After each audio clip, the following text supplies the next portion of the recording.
Knows too. Knows about the grind. Yeah, the bubble grind. Now we have a guy that could probably get in there if you... It's game day. The Edmonton Oilers hit the road once again.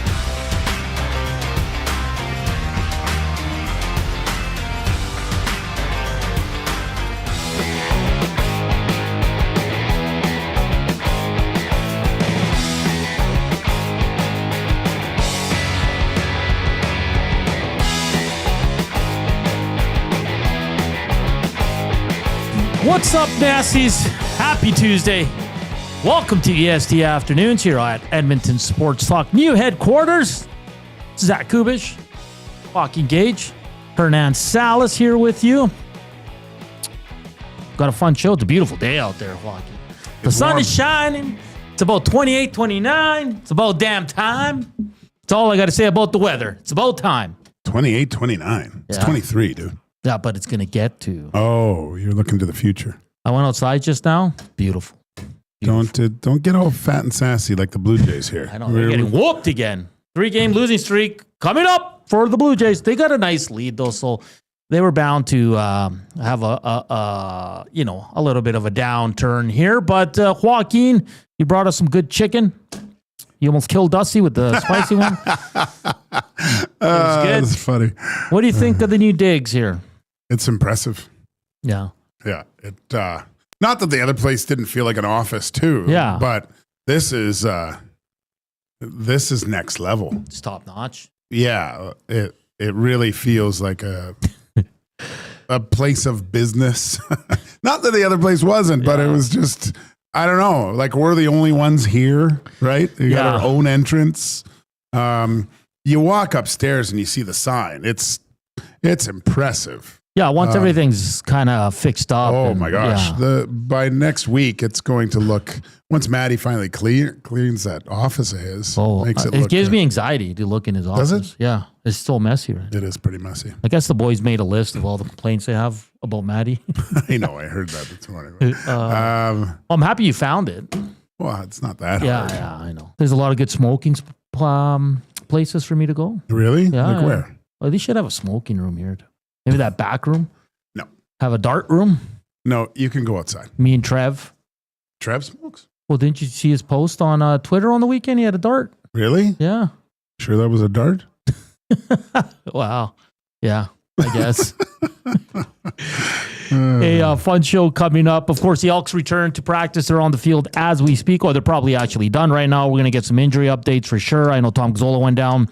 I specifically asked him to check in on Nick Anderson. He was on the field because he did not play in most of that second half last Friday night.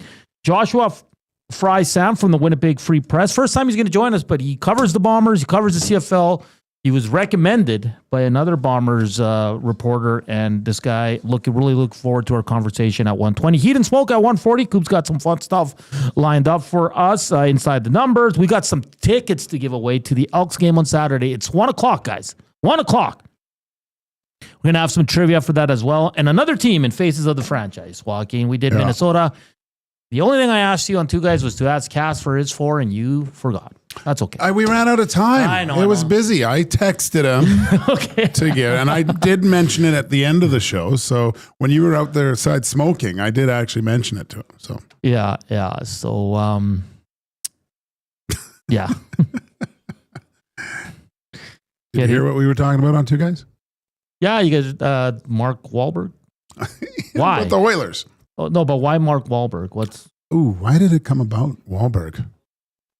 No, we were just talking about shows that we watch. Shooter. I think Dusty said he wouldn't put Happy Gilmore on 2 to do work. You know how Dusty likes to have a movie going? Yeah. So he goes, and he said Shooter. And I go, yeah, me too. I love when Shooter's on, I always have it on. So then we got on the Mark Wahlberg talk, and then everyone started putting in Wahlberg movies, and he's got some great movies, man. Some really good ones. Yeah. I love Lone Survivor. I read the book. That's a great movie, man. That's that actually happened is what's crazy. And what's his name? Marcus Luttrell is the guy that Wahlberg plays. Yeah. He's a twin. Did you know that? No, I didn't know that. And they're both SEALs. Really? Yeah. He was in the movie. I know. He was. Oh, I don't know if it was him or his brother. No, I think it was him. I think it was his brother, actually, because he didn't want to be in the movie. Who knows if it was his brother, his twin brother. But fantastic. Yeah. So, well, a lot of people, I don't want to get into that. That's above our pay grade. Duck Dad and Dawson Nielsen. Are you seeing that? Yeah. That's good. Yeah. Elephant in the room. We'll just move on. Okay. What do you want to get to here, my friend? Have you watched Happy Gilmore yet? No. Okay. I was too busy yesterday. So it's crazy, man. I don't know where, when you're doing stuff and you go, and before I knew it was 10:30 at night. I'm like, that's what? Crazy, man. And I gotta get I need the beauty sleep, man. This doesn't just happen. Oh yeah. Hey, you don't just wake up like I don't wake up like this. You don't wake up like But then, so, man, when my daughter gets home from this trip, and I actually posted on my Instagram story, there's a little thing of where she's at. Yeah. They did a little video of day 2 at this thing she's at. And she's in it twice, which is pretty cool.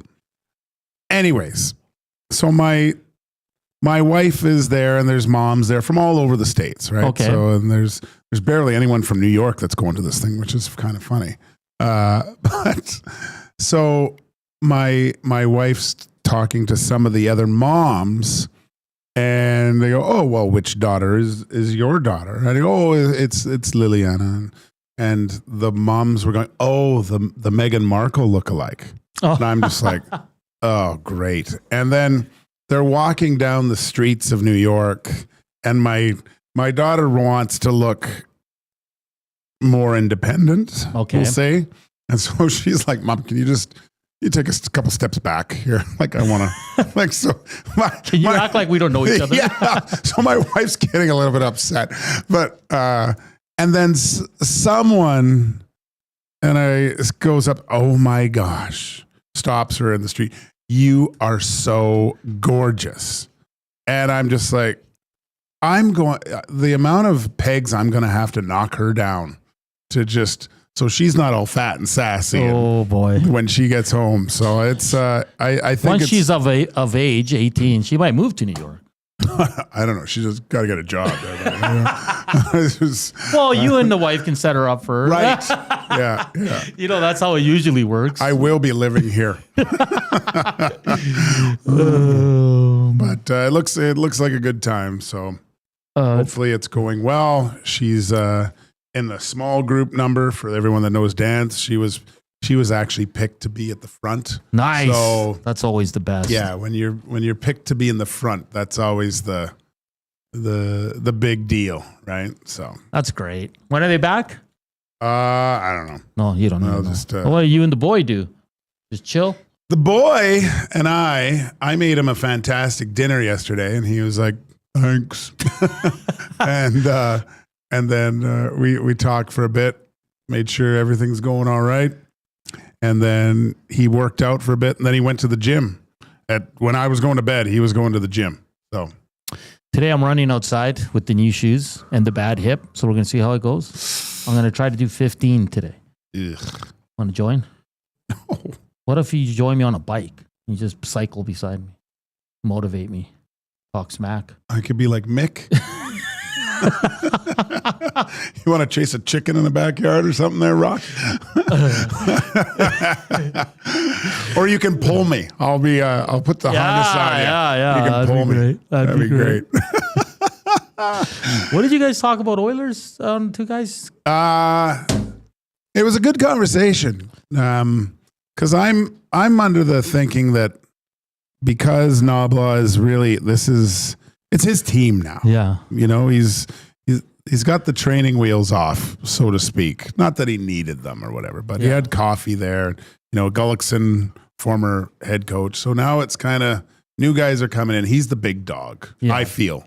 Not that he wasn't before, but really visually you can see him as the big dog. And I think this is the time where he really tries to put his philosophy or his Stamp. His His stamp full stamp. Yeah. of how he wants this team to play. Yeah. And I think I don't think it's a complete overhaul, but we're if you're equating it to an F1 car, you're putting in a new floor, you're putting in a different combination of front and back wings, right? You're not completely tearing it apart, but there are some adjustments because they need to find. The offense will be there because they have some great players. Yeah. I think the power play was off a little too, right? Mm-hmm. But they need to find that. I believe the French call it je ne sais quoi. That the PK was that 2 years ago, right? By the end of the year and into the playoffs, it was just dominant. I looked at the Florida their forward check, their tenacity, the way they check without the puck as a group is elite. Mm-hmm. I don't know what that is. I don't know where that comes from with the Oilers, but they have to find another area of their game that is elite, top 5 in the league. And the place I look to it is defense. Mm-hmm. And that's what's hurt them. Yeah. But Cass made a great point. Like, you've been to the conference finals 2 years in a row. Whatever you're doing is working. Yeah. But you need that extra. You need that extra thing that drives the other team crazy and makes them think that they can't have success. Yeah. And I think that's what we saw in those last 2 games against the Panthers. You saw a lot of frustration, a lot of dejection. The body language was not good for the Edmonton Oilers because it got to a point where we cannot do anything against this team. Yeah, it's going to be interesting. I have a few names because how yesterday we were talking about goaltending. I'm going to throw 3 names at you in the second hour and see if you're interested in any of the 3. Okay. I read an article today and am I one of them? No. Well, then I'm not interested. Jen Cool says it's A1 for me. This has become my favorite show. Thank you, Jen. You're the best. Is it because we let Barry in and he's leading the damn F1 pool by a lot? Yeah. Big U. Esty for most disrespected program just got a new nominee. Yeah. You're taking over the long shop, that's for sure. No, we're actually going to be doing this show in a closet, I guess. We appreciate the support, guys. But yeah, it's a wonderful studio. Hey, we know where this place is. Their bread's buttered, all right? Yeah. Definitely Reed and Dusty, so not us. Maybe we can put it here. Have it rotate. Can we get some stickums? Maybe. Whatever. It's all good. This William Huff studio is nice. It is nice, though. The producer section's a little thrown off because everything's opposite. I know. Yeah. That's why I played the VIP intro instead of 2. Oh, really? Well, no, I just pressed the wrong button. Koob, how is it over there? Is this your first producing show right now? Yeah, this is. I got to sit in when it was fully set up yesterday because I helped tear down after the Reed Wilkins show yesterday because it was skeletal at the old HQ and it was just the producer desk still alive. Yeah. So we're broadcasting through there, but on location, of course, we're at BP's Westgate. And sitting down, I immediately noticed, I was like, oh, everything is completely flipped. Yeah. Like it's like writing with your left hand a little bit. So it'll take a little bit to get used to the new zone, but the setup is great. Like, man, I can lean back. I can stretch. Oh, that's There's what I so noticed. much room. Yeah, I can do that's lunges. The first thing I noticed. I can do karate. Karate. The possibilities are endless. We're a lot closer too now. We're not. Yeah, we are. You guys are further. We're further. No, we're closer. Are we? Yeah. Do you like that? You smell good today. Oh, thank you. I showered. Hey, some news. Tage Buchanan, Canada soccer star, has signed a 5-year deal with Villarreal. He was there on loan, but he's going to stay. A good move for him. The Vancouver Whitecaps. It hasn't been official, but they're going to sign a 2-year deal with German international forward, 35 years old though, but he's been a legend for Germany. Thomas Mueller. That's huge for the Whitecaps, man. That's going to get people in there. They're already second, I think, in their division in the MLS, and they get a legend like Thomas Mueller. That's good work. Excellent work. Jay's down 14-3 in the bottom of the 8th. They're going to probably lose their 3rd straight here. But that was going to come. I don't think anyone should worry too much. I mean, they were on a roll. Did you know Bo Bichette ahead of today's game. He was 9 for his last 9 at bats. Really? His record. That's crazy. Absolutely crazy. And then Bianca Andreescu forced to withdraw. Yeah. It's so unfortunate. Was that a sprained it? Like she rolled it hard. Left foot injury because she rolled it the previous one, right? And then she was able to fight through it. And it's really sad that, I mean, even before her U.S. Open victory, she dealt with injuries all the time, right? And so it was a perfect storm. But now it just seems like she gets injured really bad once a year. But she barely plays. When she plays, she's hurt. I know. It's frustrating for me because like when she won the U.S. Open, I was all man. Gosh. I was like, I want to watch her because she was so like she's got so much passion when she plays. And, she's fierce, man. Yeah. I'm so thrown off right now. I keep looking at the screen over there thinking that's the camera, but the camera's... Oh, I know. Yeah. I'm completely thrown off right now. But hey, hit us up on the River Cree inbox, 780-218-9999. Nasty chat as well. Give us a thumbs up. And like always, Edmonton Sports Talk is brought to you by Play Alberta. Play Alberta is your home for online gaming excitement featuring casino games, live dealer action, lottery instants, and sports betting. Now with the new Play Alberta app, you can take the fun with you anywhere. Download the app or sign up today at Play Alberta. Rip City Step says we should call it the afternoon underdogs. I like that. You guys are the best.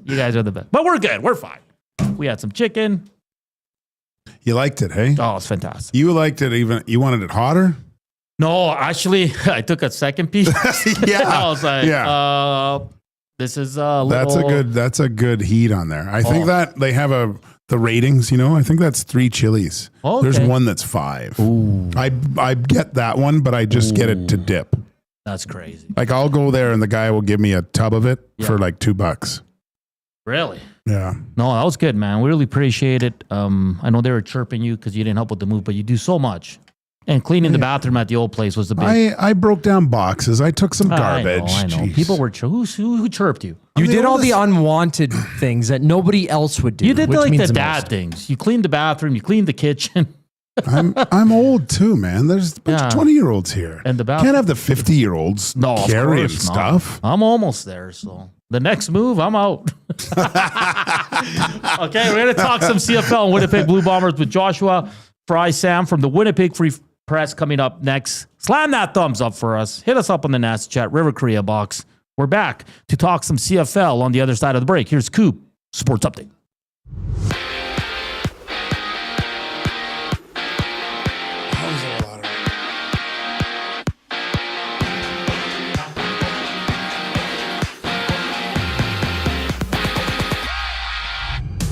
In the front end of a doubleheader, the Jays are getting smacked 14-8 in the top of the 9th against the Orioles. Runner on first base, 2 outs for Toronto, and their second game goes at 4:35. Elsewhere, the Red Sox and Twins match up. The D-backs and Tigers go head-to-head, and the Dodgers battle the Reds. And Riverhawks, they also play. They host Nanaimo for the first of 3 games. First pitch at 7:05. In Elks news, they've added fullback Jacob Plamond into the practice roster. He returns to E-Town after spending the last 3 seasons with the Green and Gold. He was picked 19th overall by the Elks in 2022. He suited up in 44 games with the Double E. In tennis, Bianca Andreescu has been forced to pull out of the National Bank Open due to a foot injury. She suffered the injury in a victory over Barbara Krejcikova in the first round. This sports update is brought to you by the Edmonton Elks. Join the Elks for their Salute to Service game August 2nd against the Ticats. Live music, family fun, and pre-game tailgate ahead of 1 p.m. kickoff. Buy your tickets now at goelks.com. EST Afternoons returns after brief intermission. I'm Zach Kullaerts, and you're up to date. The Nielsen Show with Lieutenant Eric. Pulsar, local basketball guru. Have you seen the pictures of Luka Doncic from this summer? He's on the cover of Men's Health, and he looks like he's lost 30 pounds. Everybody who watches the game of basketball marvels at his talent and also have marveled at the fact that he's able to accomplish what he's done in the NBA looking like a men's league player at the Y on Sunday, physically. The Nielsen Show with Lieutenant Eric, presented by Southport Chevrolet. Weekday mornings 6 to 9, only on Edmonton Sports Talk, your clear choice for Edmonton sports. Since 1952, William Huff has been the heartbeat of Edmonton's advertising world. From humble beginnings to a citywide powerhouse, we've been the go-to for signage from print to design and installation. Partnering with Edmonton's top sports franchises and major events, we've helped shape the city's global reputation. Our secret? Unmatched customer service, decades of experience, and a passion for excellence we call the William Huff Advantage. Visit us online at williamhuff.com. Tonight on Will It Store, one man, 6 bikes, and all the winter decorations still boxed up in the garage. Don't be that guy. Make space for summer with Sentinel Storage. Try 4 weeks free at sentinelstorage.ca. The Canadian Brewhouse is turning up the flavor this summer with our new summer feature menu. Try our jerk chicken skewers, Cajun shrimp tostadas, and street corn salsa. Bold bites made for patio season. Get them while it's hot. The Canadian Brewhouse. Our house is your house. Summer in Edmonton means 3 things: warm weather, long nights, and plenty of sports. From the lake to the links, you can boost your summer fun with hundreds of casino games, live betting on your favorite sports teams, and access to popular lotteries. All in one app, anywhere in the province. Download the Play Alberta app today and deposit $20 or more with promo code YAG50 to claim a $50 free bet. That's promo code YAG50 for a $50 free bet on us. Redeemable once per Play Alberta account. Remember, if you gamble, please use your game sense.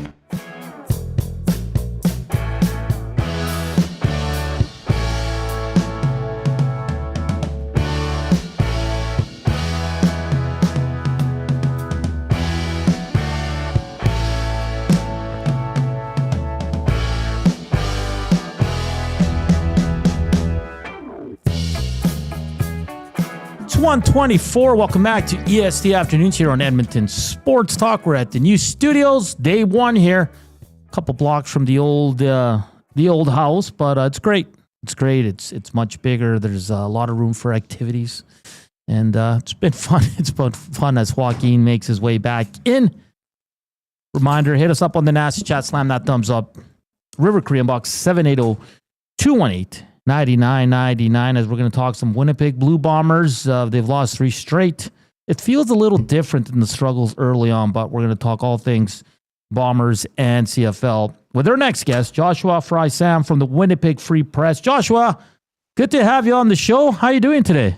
What's going on, fellas? I appreciate you guys having me on. I'm doing well. Got a Tuesday off, which is interesting for me. I'll take it though. The smoke, right? Bombers canceled their practice today.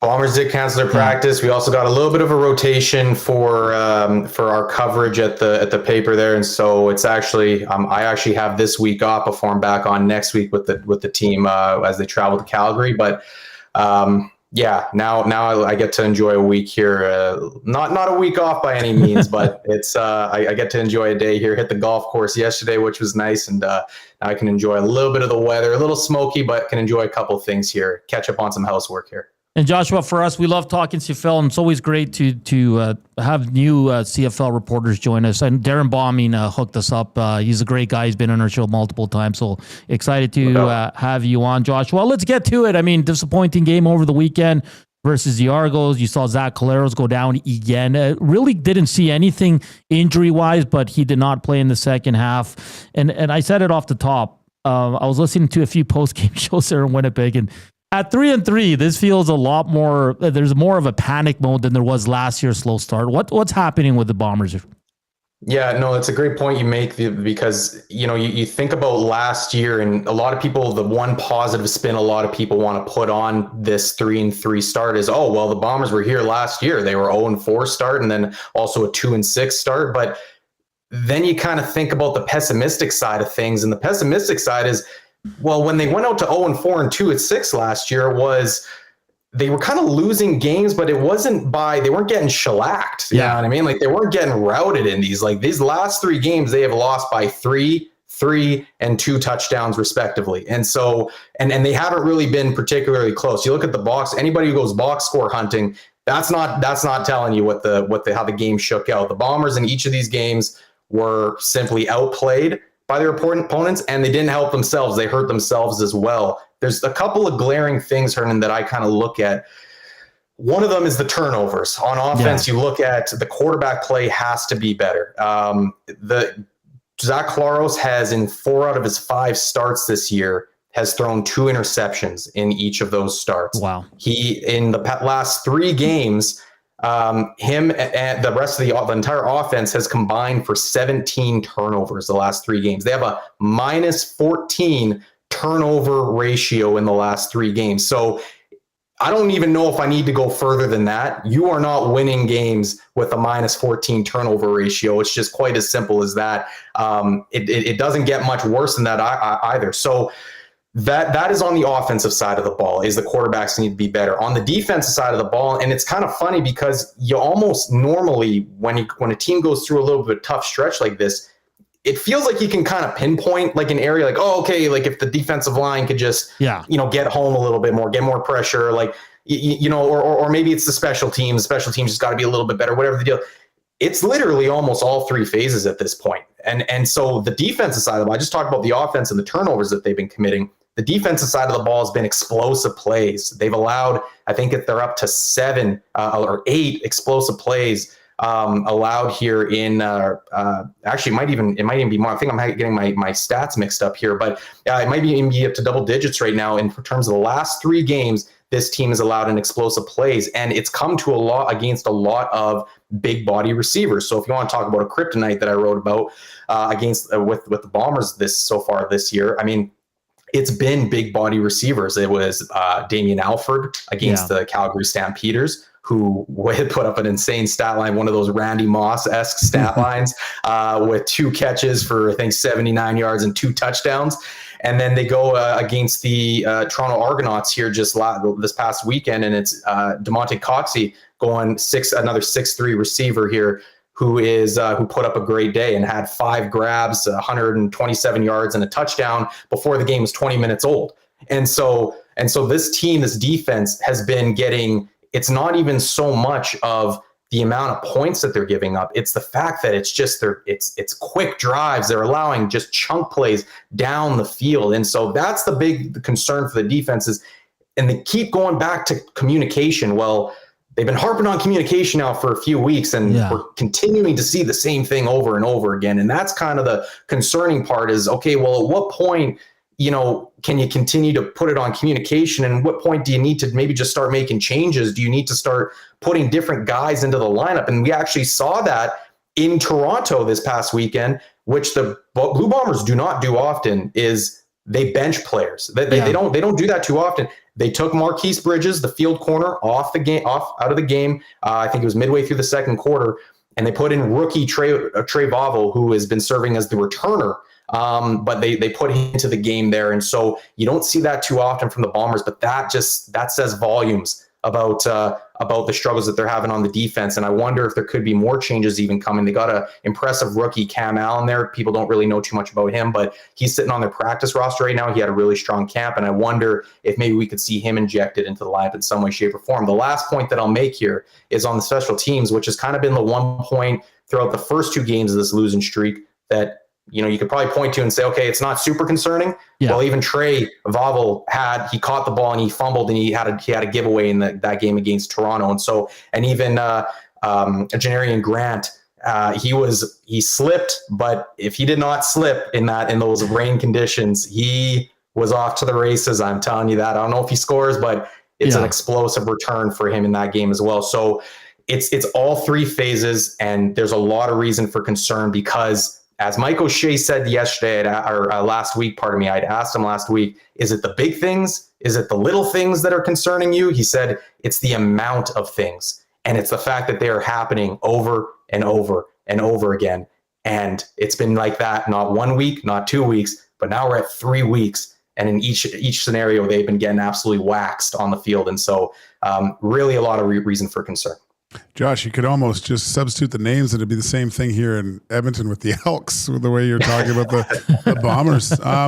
But one area that I don't know if it's a concern or not, but just from my side of things, looking at Zach Collaros, seeing the punishment that he's been taking, is there any concern about his health? Because he's the straw that there's a lot of straws on the Winnipeg Blue Bombers that stir the drink, but he's the one you probably the biggest one. He's the one you put in the bubble tea. Is there concern about his health, and would the Bombers be inclined to maybe be making sure that they can get him to 100% before he comes back?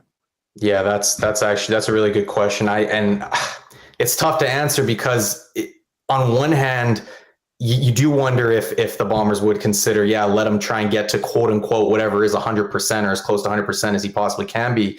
But on the other end, like in talking with Zach, and I've only been talking to Zach for a few seasons now, but not as long as some of these other guys. But I think I have a pretty good beat on him, and that is, you're not holding them off the field for very long, man. Like it's tough. Like it really is. Like he is. And even at the beginning of last week's practice, we didn't know what the severity of his injury was. As far as like a lot of us assumed it was a concussion, and but it ended up being a neck injury. At least that's what it was reported as. And his first practice back, and he's just like, no, I'm playing. Like it wasn't even, there was absolutely no question on the first practice back. So that just kind of is a little taste of what he's kind of like. But yeah, you're right. I mean, he is kind of the straw that stirs the drink here. And I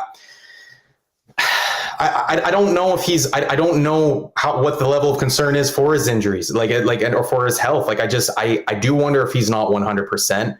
And it's a lot of it too is with Zach, you kind of there's a give and take there he's a gunslinger. He's got a gunslinger mentality.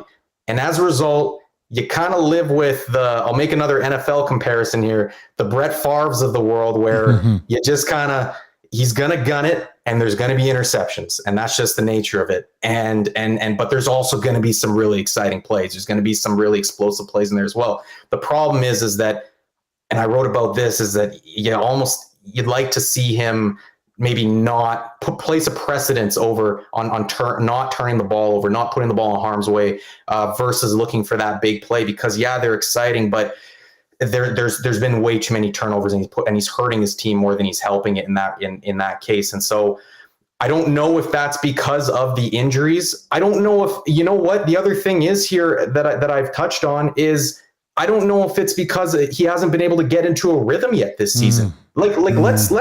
Let's think about the schedule that the Bombers been handed here. And I get it. Everybody's got their different schedules, and it's tough in a 9-team league. I get that. But the Bombers started with a week 1 bye.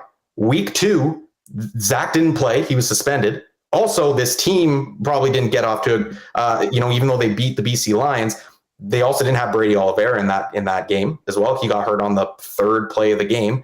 The next week they go out and they rematch against Jeremiah Mazzoli. I mean, I got respect for Jeremiah, but at the end of the day, they're not playing a top-notch BC Lions team in that week.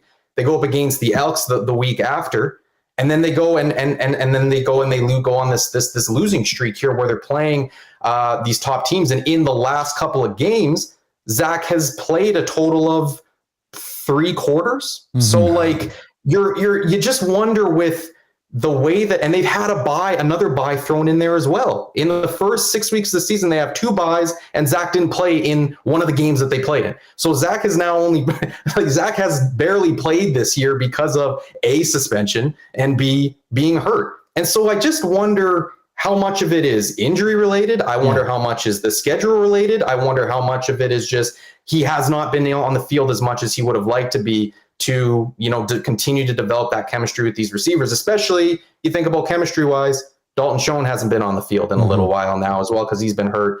They've thrown in Cody Case, and now it'll be another body since Cody got hurt in the 4th quarter in Toronto. So that's a long-winded way of just answering. I don't know how much of it is injury related, but I just wonder with them having, now they're going to play 9 more games in a row here. I wonder if Zach can get on the field, could he start to find that rhythm again? But that, I guess, time will tell. Joshua, and we see it all the time. Like the backup quarterback's the most popular guy on the team for our fan base, right? And I know that game in Toronto, Zach Collaros doesn't go back in. And I saw online some Winnipeg media and fans saying, maybe give Terry Wilson a look. And then Trevler kind of settled down through a touchdown, a very nice one. But Is there an appetite in Winnipeg to go away from Streveler if, let's just say, he gets the next start and he's struggling mightily? Like, what's the appetite there? Or is that just kind of a fan media kind of just frustrated with what they see from Streveler from time to time? Yeah, I think it's more the latter for sure. It's fans. It's fans definitely, pushing that panic button six games into the games into the season for the Bombers here. But I don't think. Listen, we saw Terry Wilson, and Terry's a great guy, but he doesn't give you. Chris at least has what I'm going to deem as a quote unquote superpower, and that is his legs, right? Yeah. And that is the ability to at least run, and he can win you games with his legs, or at least keep you in games, I should say, not even win you games. He can keep you in a grinded out kind of contest with his legs. And so, yes, to answer your question, is there an appetite for Terry Wilson in this fan base? Sure. There's also an appetite to fire Mike O'Shea with this fan base, which, so, there's a lot of different things. I saw somebody after that week 2 when Chris Streveler had one of his best games as a professional. And I saw in comment sections, people were saying, yeah, let's keep Zach on the sideline and let's roll with Chris Streveler here. And you know what? Again, Chris Streveler has some strengths and stuff like that. You're not keeping Zach on the sideline. Okay. He gives you your best chance to win. And again, same with Coach O'Shea, you could say that with him. And then also along with, Terry Wilson is just not going to be the answer here. I don't think. And Chris, to me, he had a really rough outing against the Stampeders last week. And so, yeah, there's people are going to hold on to that, but he didn't look that bad against Toronto. He actually played okay against Toronto. It was just the fact that Chris doesn't necessarily, like he showed in week 2, doesn't necessarily possess that ability to like go and take over a game like potentially Zach Collaros could. And so that's kind of what a lot of people, they're used to seeing X level of play. And then there's obviously the drop off to the backup. But I'm telling you now, Terry Wilson is not going to be the answer to that. If you're looking for a better level of play, he throws a pretty ball, I'll tell you that. But he's when it comes to in game and making those decisions and stuff like that, he's not the answer for this team. Josh, when we talk to a lot of CFL players, it seems like they don't really like the back-to-backs a lot against the same team, right? So does this help the Blue Bombers going up against a team that, kind of had their way with them just to get a little bit of that revenge factor, a little extra motivation, even with the current losing streak? Yeah, they talk about that, and we ask them about that usually when there is a back-to-back, especially when they came off that Calgary Stampeders, that first loss. Yeah. They had the entire bye week to sit with that loss as well, and they talked about it's kind of a sour taste in your mouth, and even maybe a little bit of a hangover like type feeling, if you want to call it that, right? Where it's like, okay, we just got our butts kicked, and now we got to sit with this, and we got to watch film on this for an entire 2 weeks. Actually, we got to watch 2 full weeks, and so but they're all kind of champing at the bit, if you would, to get back on the field against these teams, and I think that's the same. Now, obviously, they didn't have practice today, so didn't have the opportunity to ask them today about that when it comes to the Argos, but. If history, it tells us anything, it's that, absolutely. It gives them there is a little bit more juice to them in practice. And especially when you're talking about on their current losing streak, there's absolutely an urgency in practice that they're fighting with. There is absolutely more of a, they want to push that button, push the envelope a little bit as far as increasing their communication and increasing their play on the field, and maybe putting in a couple extra reps work, whatever it takes right now. It's kind of interesting because of we haven't seen this team in this situation in so long. I can't remember the last time we've seen them in this situation, but after 3 straight butt kickings. And so, they've all talked about it last week as far as the urgency is ramped up. And you're going up against the same team. Absolutely. I think it absolutely helps the team when they're going into this, especially when it's not necessarily they're going on the road for the rematch. They're coming back home in what should be, it's kind of trending toward a 9th, I believe, straight sellout, Princess Auto Stadium. Wow.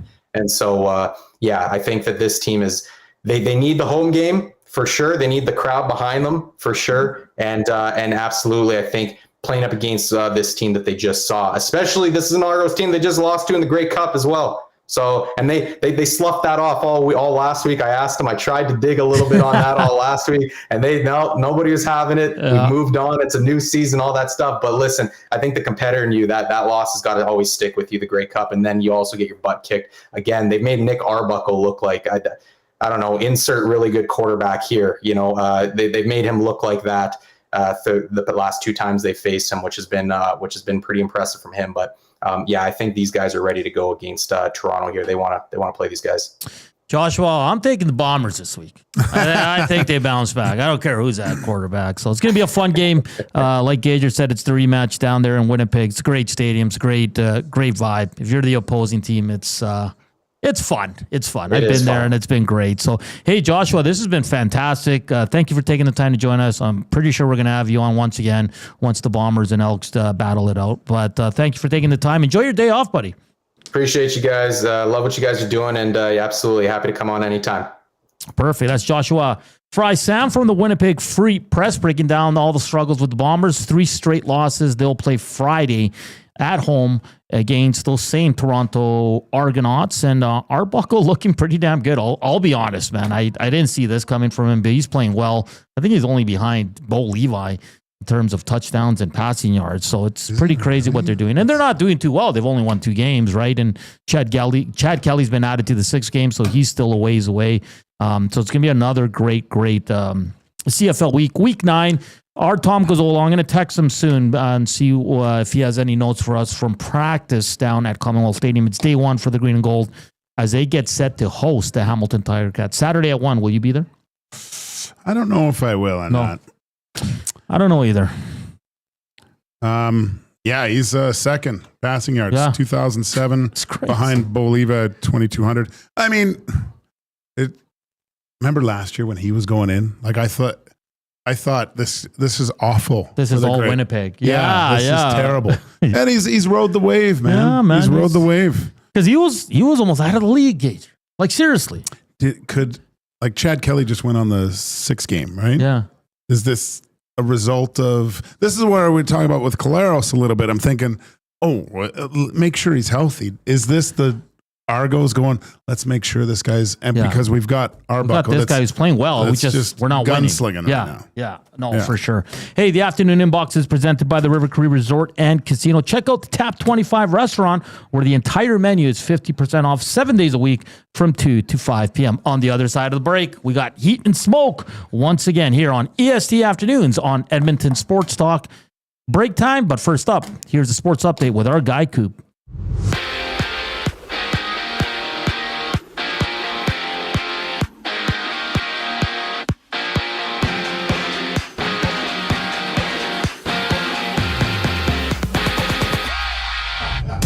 A few minutes ago, the Jays were stomped 16-4 by the Orioles in the front end of their doubleheader. The series is now tied at 1 apiece with Game 3 action starting at 4:35. Around the league, the Phillies take on the White Sox, the Nationals meet the Astros, and the Cubs and Brewers have a date. While at home, the Riverhawks play host to the Night Owls for the first of 3 total games. Catch the game on any of EST's audio streams as we join midway through the contest just after 8 o'clock. In NFL news, Isaiah Likely of the Ravens rolled his ankle at practice. He was carted off the field. He's expected to miss a few weeks. While for the Elks, they've added national fullback Jacob Plamondon to their practice roster. Plamondon, a former Elk, was drafted by Edmonton 19th overall in 2022, seeing 44 games with the Green and Gold. For Montreal, Bianca Andreescu suffered a foot injury, forcing her to pull out of the National Bank Open.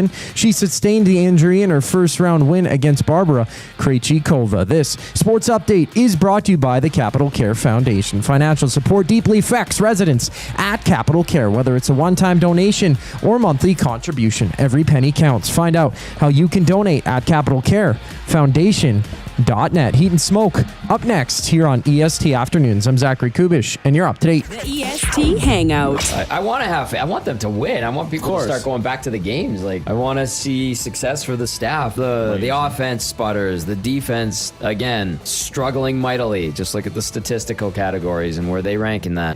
There's only been a few glimmers of hope this season, unfortunately.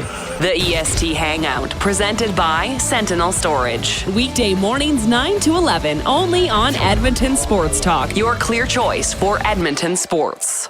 Your home for live music and great performances is the River Cree Resort and Casino. Don't miss award-winning platinum country artist Jake Owen at the River Cree Resort and Casino, August 15th. Get your tickets at rivercreeresort.com. River Cree Resort and Casino. Excitement? Bet on it. Looking for quality building materials and friendly advice? Visit us at Windsor Plywood Leduc, family owned and locally run since 1993. From interior materials for doors, flooring, baseboards, and all the finishing touches to all you need for your outdoor projects like cedar lumber for decks and fences, plus all the plywood you'd need. Our full-time on-staff carpenter can help with anything odd-sized or custom, and from domestic hardwoods to exotic selections, we've got you covered. And if we don't have it, we'll track it down for you. Windsor Plywood Leduc. We're the experts you need to know.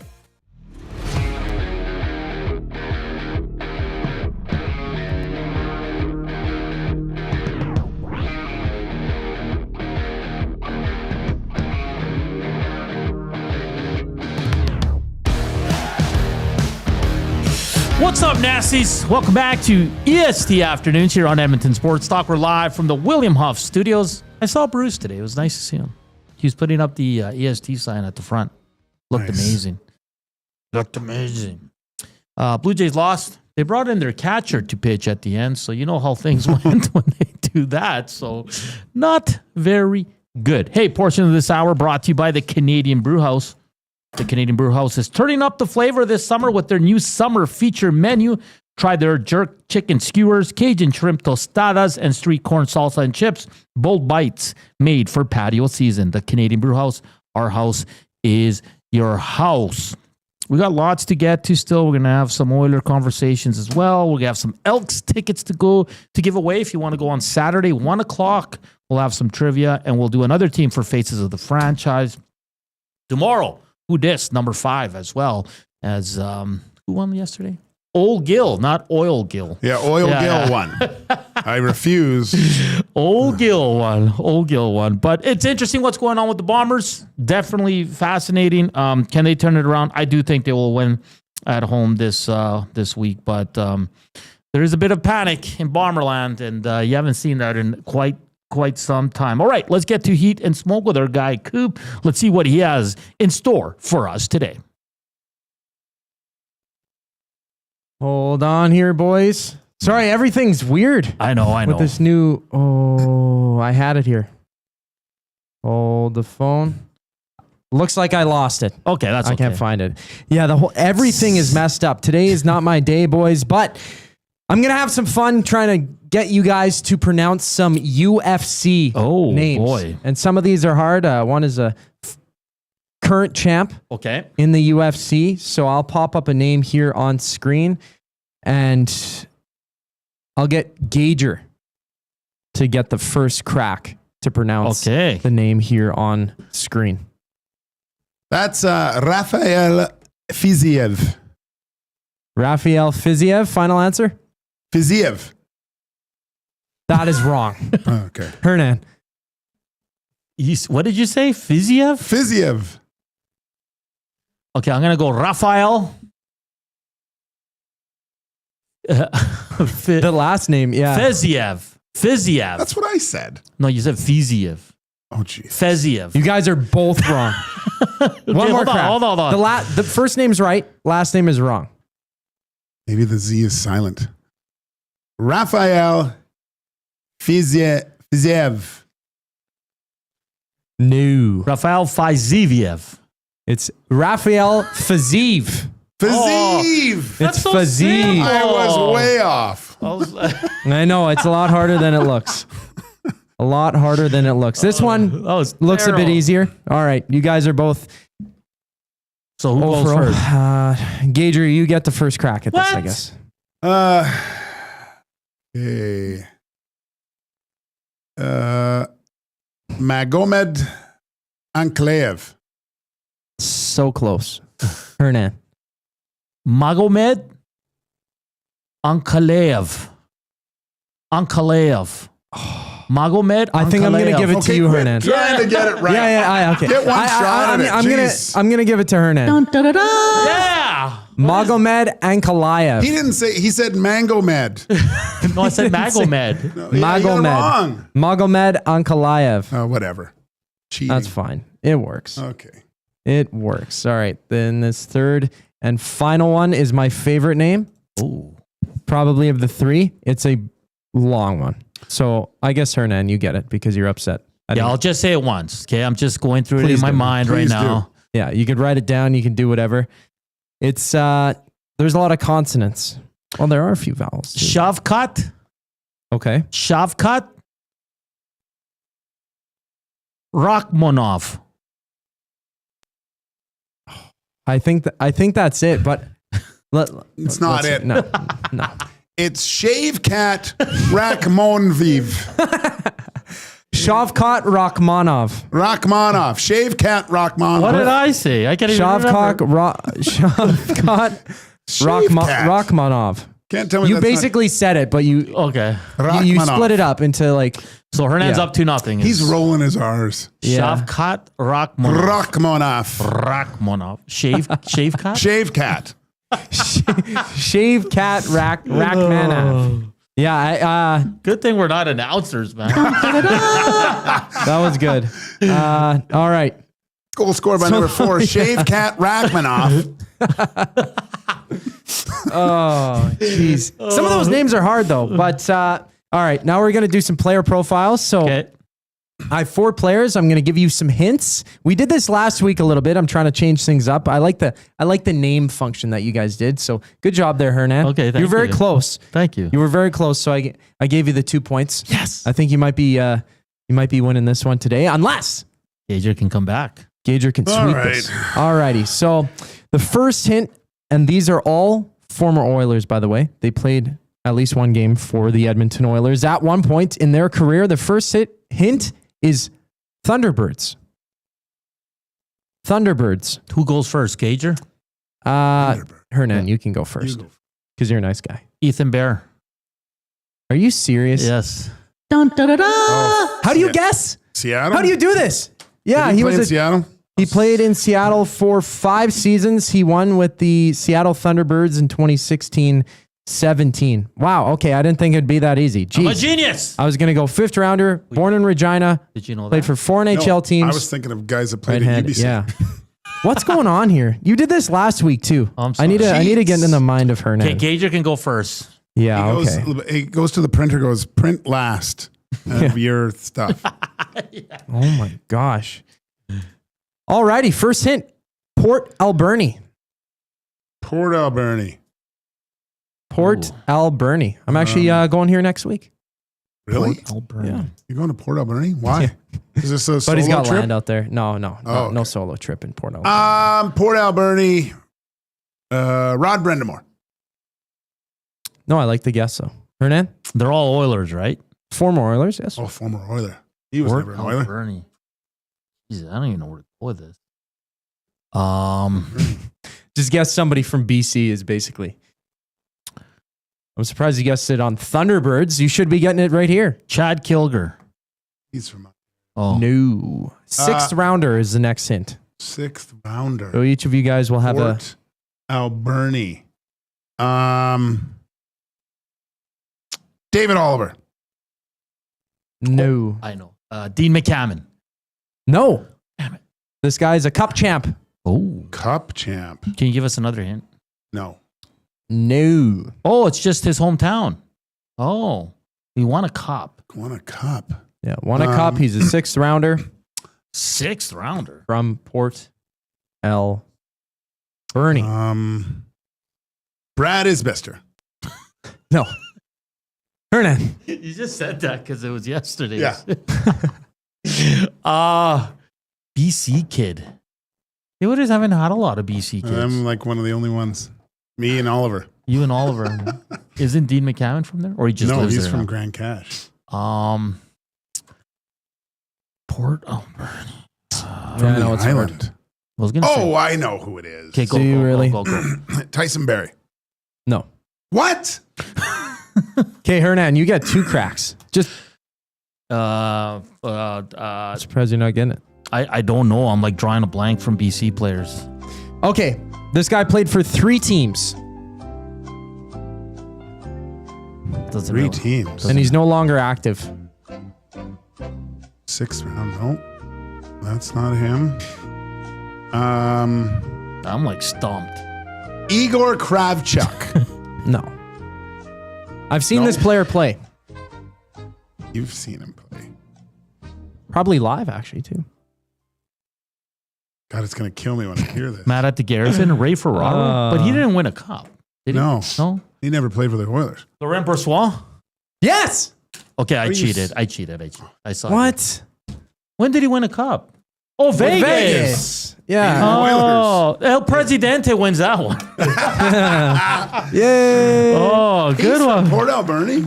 Yes, he is. Yeah. Born in Port Alberni. He also played for the Oil Kings, won with the Oil Kings in his. That was tough. When you say Career? Ethan Or no, Bear, he did Ethan not. Bear didn't He did win not a win. Memorial Cup. He just won the Western League Championship. Yeah, he just right? won the. Yeah, yeah. Okay. I guess I didn't specify that, but all righty. Next hint: 1985. Next player: 1985. 1985. Chris Joseph. No. Steve Smith. How about no? Oh wait, when did he score in his own net? 86. Yeah. Yeah. Yeah. Okay, next clue. Give me Saskatchewan. Oh. Ooh. 86, Saskatchewan. 85. 85. Kelly Buckberger. Yes. Oh, look at this. There we go. There it is. He played in 85? He was drafted. Oh, okay. The guy's in a jerk. 85. I hate the guy. He was drafted 9th round. Hey, he's friend of EST, man. He He is, but he's no friend of mine. And then he went to go. Oh. He went to the Nova Scotia Oilers. That he did. Cape Breton. And there's one more, right? Yes. Yes, there is. All right. Hint: 3rd overall, and they don't have to be drafted by the Oilers, so don't waste. Am I Guess on going? Leon Draisaitl. Yeah. Yep. Yessi Pugliarvi. He was 4th. Was he? Yeah. Should have been 3rd. Cam Barker. No. Next hint here: right-handed. Jason Bond Sr. No. He was 4th. What are you in 3rd?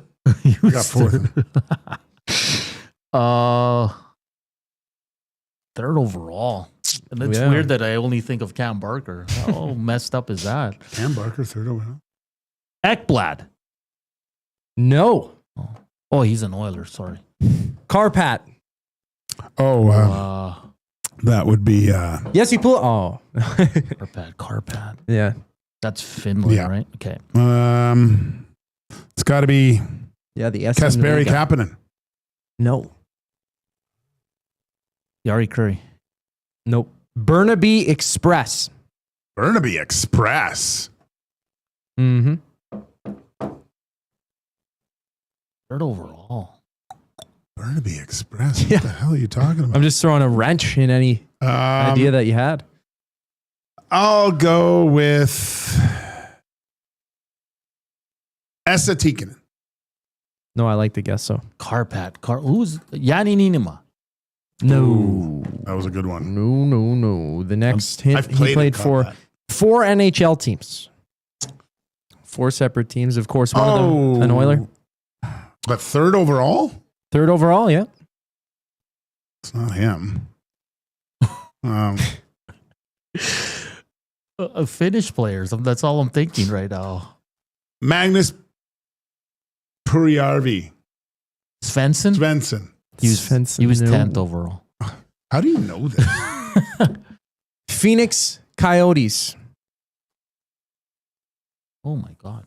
So Phoenix Coyotes. And he played on the Oilers. Carpat. Yes, he You've asked did. him that Yeah. 3 times.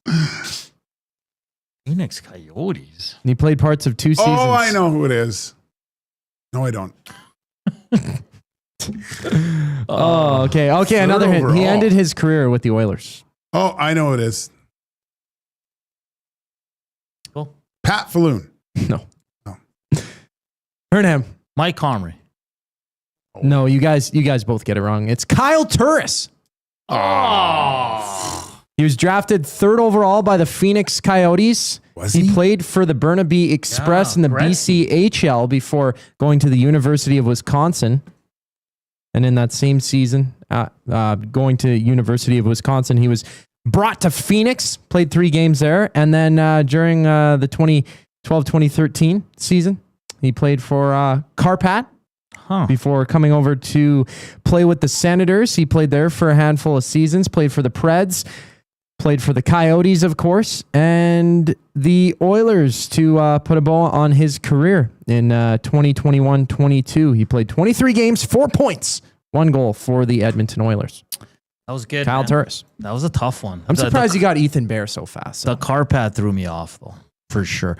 Hey, that was Heat and Smoke once again. Hernan won. I think. Let everyone know again. Hernan won. I think Gager won last week, though, so we're 1-1 here in the. You're 1-0. It doesn't matter. We're moving on from the old place. Okay. What happens there doesn't exist anymore. Okay, fair enough. Fair enough. Hey, coming up, we got some updates from Tom Gazzola. We got some updates from Elks practice. And we'll do that for Inside the Numbers. We'll also have some trivia for Elks tickets for Saturday's game. That's all coming up here on EST Afternoons. That does it for Hour 1. Hour 2 on the way. It's going to be fun. We're back after the break. The Lock Shop. The first ever phone call that Marshall made to a friend on a phone happened this past weekend because his buddy called us and left a voicemail on my wife's phone when we were camping. And his buddy's cute. He's like, "Hi, this is Bennett, and I was just hoping to have Marshall call me because I'm trying to figure out how to download the CFL teams on College Football 26. And I was like, "That's what I'm talking about, man." The Lock Shop, weekday mornings at 11, only on Edmonton Sports Talk. Your clear choice for Edmonton sports.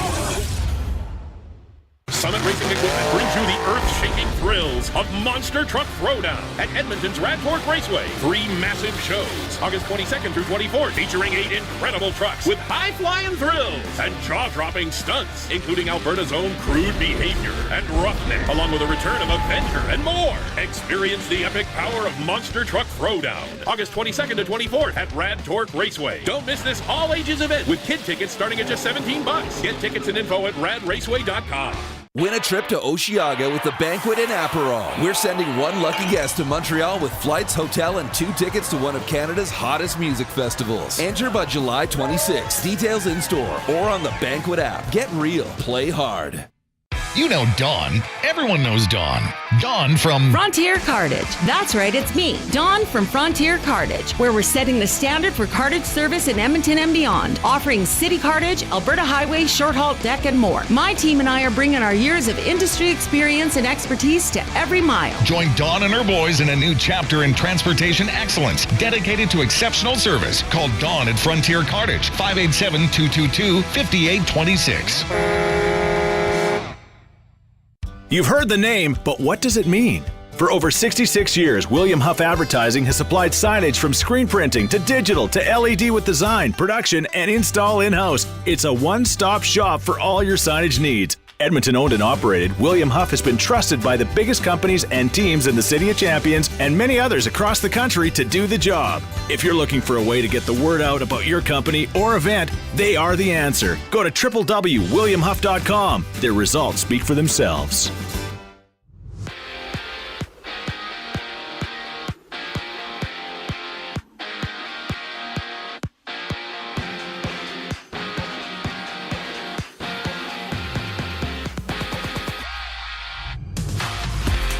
Elks injury report has Royce Mechie, Zach Mathis, and Michael Baudrick all not practicing, and the Elks made a move adding national fullback Jacob Plamondon to their practice roster. Plamondon Being picked 19th overall by the Elks in 2022, he saw 44 games with the green and gold. And the Jays were stomped 16-4 by the Orioles in the front end of their doubleheader. Jays down 2-0 in the series. Game 3 action starts at 4:30. Around the league, the Phillies take on the White Sox. Nationals meet the Astros, and the Cubs and Brewers have a date. And at home, the Riverhawks play the Night Owls for the first of 3 games. Catch the action right here on any of EST's audio streams. We join midway through the contest just after 8 o'clock. In the NFL, Isaiah Likely of the Ravens rolled his ankle. He was carted off the field after practice. He's expected to miss a few weeks, while from Montreal, Bianca Andreescu was forced to pull out of the National Bank Open. She suffered a foot injury in her round 1 win against Barbara Krejcikova. I'm Zachary Kubusch. That was your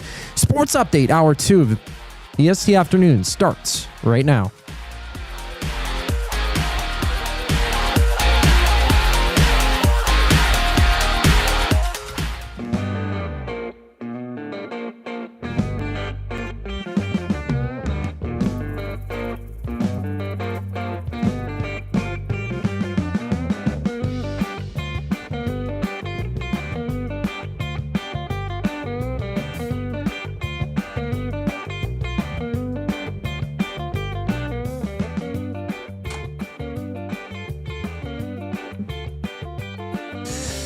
Hour 2 here on EST Afternoons, live from the new William Huff Studios here in the west side, still in the west side of the city.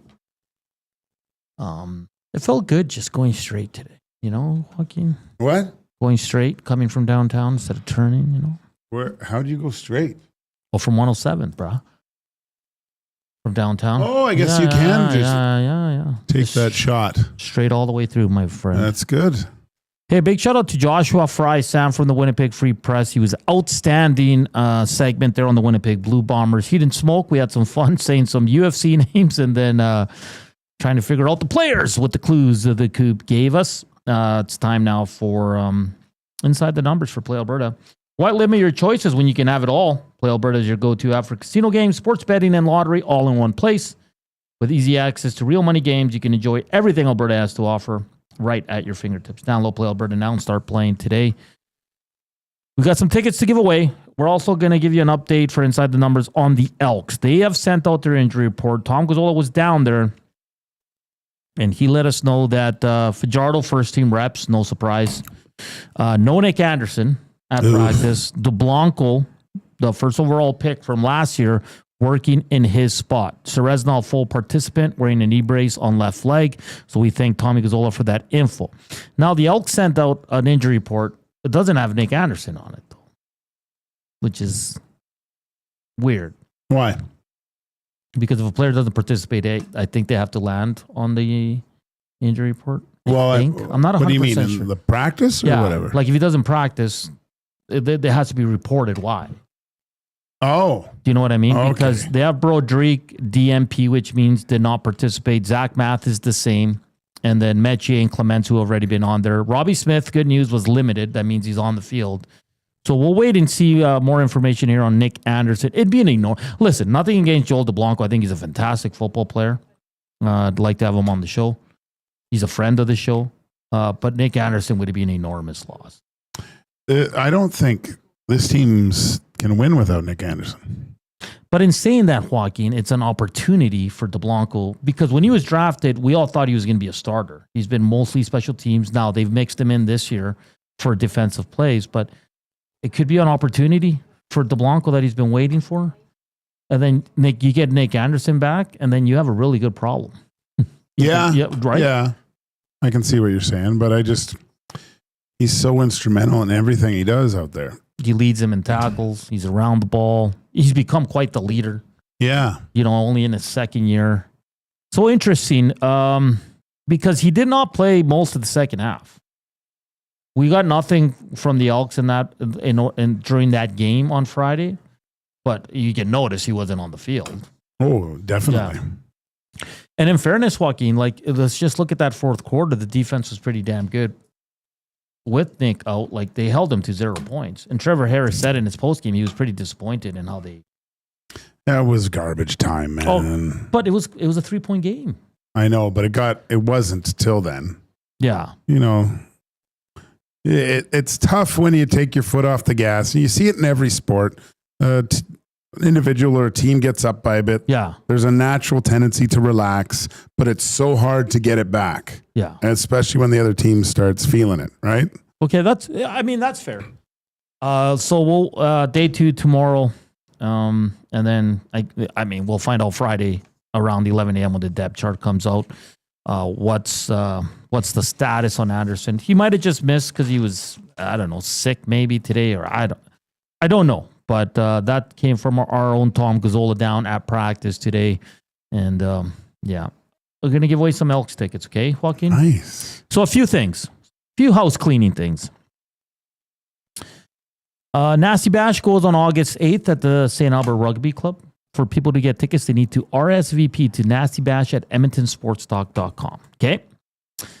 We're also giving away a pair of tickets to the Elks vs. Ticats on Saturday, courtesy of Play Alberta. Here is your trivia, and you have to text in to the River Cree inbox 780-218-9999. When was the last time the Edmonton Elks beat the Hamilton Tiger Cats in Edmonton? I just want the year. When's the last time the Elks picked up a win over the Ticats down at Commonwealth Stadium? Been a while. That's your hint. Let us know. One of you with the correct answer, we will select for the winner. So only text in if you can go to the game. It's a pair of tickets for Saturday. The game is at 1 p.m. Okay?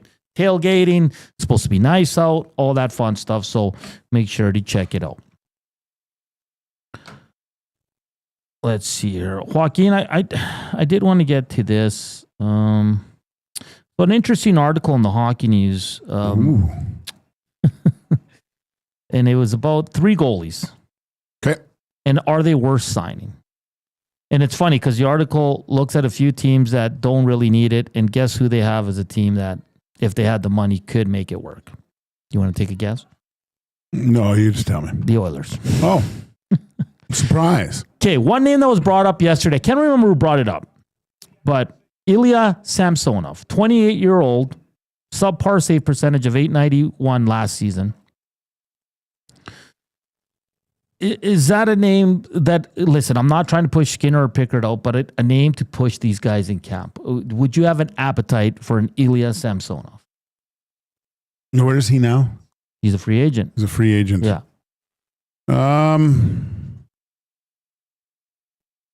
I don't know, man. I don't think so. He's not bad. No, it's a lateral move. If you're gonna do it, make a splash, right? Don't get another guy that you're worried about if he can help out. The Oilers are in too good a position cap-wise with their goalies. Like it has to be. If there's a move that's going to be made, it's probably most likely going to be involved Skinner. If you're going to look to improve your goaltending, and it has it has to be one of the big dogs, and they're not available. So why go sideways? I don't get it. You just brought in a new voice, a new goalie coach. Things will be a little bit different. I think they have the wait and see mentality. See what can Skinner. I mean, geez, he got to the finals again, and he played really well in the playoffs at times. And I know he's kind of like Bouchard in a sense where a lot of the mundane's the wrong word to say, but a lot of the stuff that Skinner makes look easy is actually quite difficult. In the same way, Bouchard gets the puck and looks a guy off and then fires a 50-foot pass tape to tape, where he doesn't get a lot of praise for those types of plays too, right? They're just so under the microscope. I do think that Stuart Skinner's going to have a bounce back year. I think that was a subpar year for him. Yeah. He has to find a way to get that save percentage consistently. I want to say 905 throughout the regular season. I think that equates to a 50-win season for the Oilers if he pulls that off. And we talked about this. I think we talked about this last week, where Chris on the inbox says, "Does better D structure help cover up some of the potential goalie issues? Love the idea of creating offense from defense."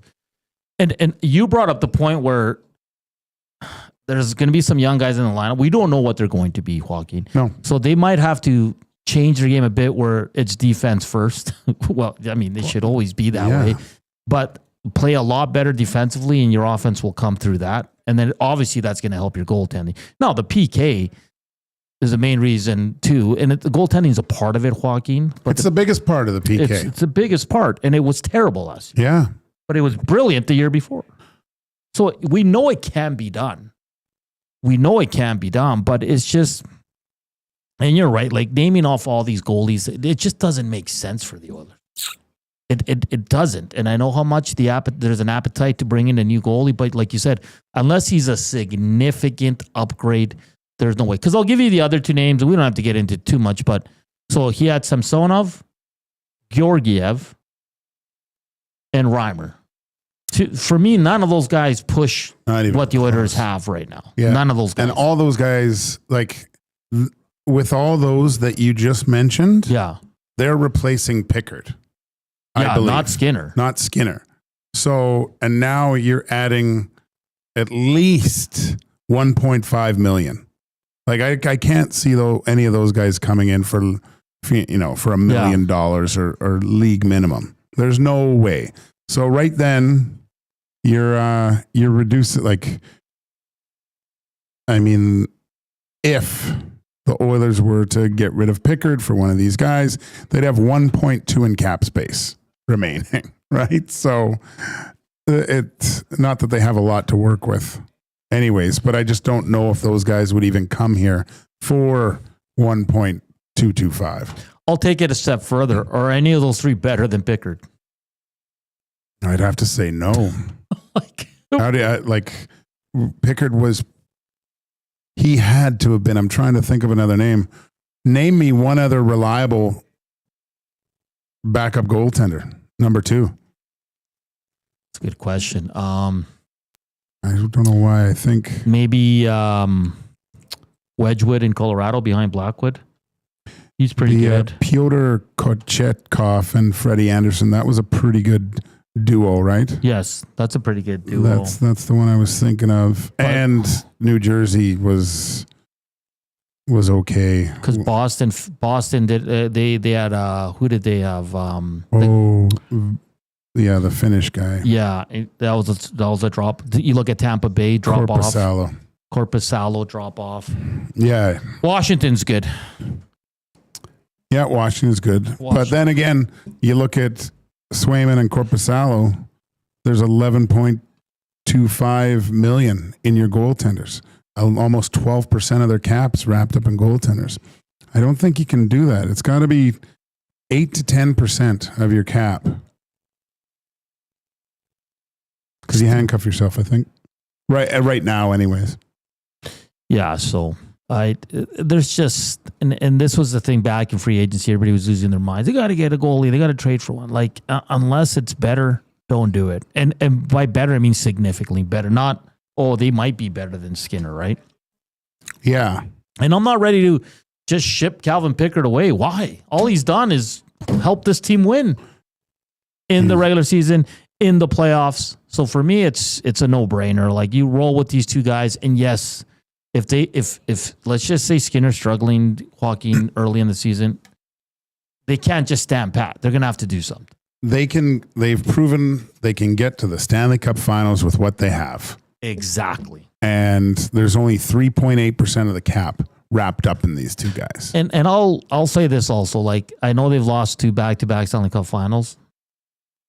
I put it more in that scenario, in the finals, I put it more on the Oilers' big players than the goaltender. Because the big players have been outplayed. Okay, let's put it into 3 categories. Oilers' big players, overall team defense and structure, or goaltending. Yeah. Where are you ranking it? I think the big boys not being able to produce. Okay. The defensive play was atrocious at points in that Florida series. And then goaltending? Yeah, I'd have to say goaltending. It's probably third. I think it was third too. But I think you're right. I think you put the big boys because they got outclassed by the Florida's big guys. And now people are like, but Hernan, they're the reason they're there. I understand that. And I get that. You can't just show up for 3 series and then say, well, we've done enough. And listen, and it's not we're not sitting here saying McDavid and Draisaitl didn't want to win, didn't want to try. It's just they got all played. It's plain and simple. It happens. Happens to many players, great players. And it was the Florida Panthers, the way they're built is easy to defend with that type of team, with that type of personnel, because they're so deep. Yep. All right. Trivia question once again for Elks tickets for Saturdays. When was Edmonton's last win at home versus the Ticats? Send us the year, and we'll select one of you to go to this game. We'll have more tickets on Thursday as well. So if you don't win today, you have another opportunity on Thursday. Coming up next, Faces of the Franchise. Another team will be selected in the AI randomizer. It will select the team for us. The afternoon inbox is presented by the River Cree Resort and Casino. You want to check out some shows? Bay City Rollers, August 7th. Jake Owen, August 15th. All you have to do for tickets is go to rivercreeresort.com or hit up the River Cree box office. All right. Faces of the Franchise coming up next. Keep slamming that thumbs up for us. Hit us up on the River Cree inbox 780-218-9999 and on the good old nasty chat. We're back after the break, but first up, a sports update with Zach Kubish.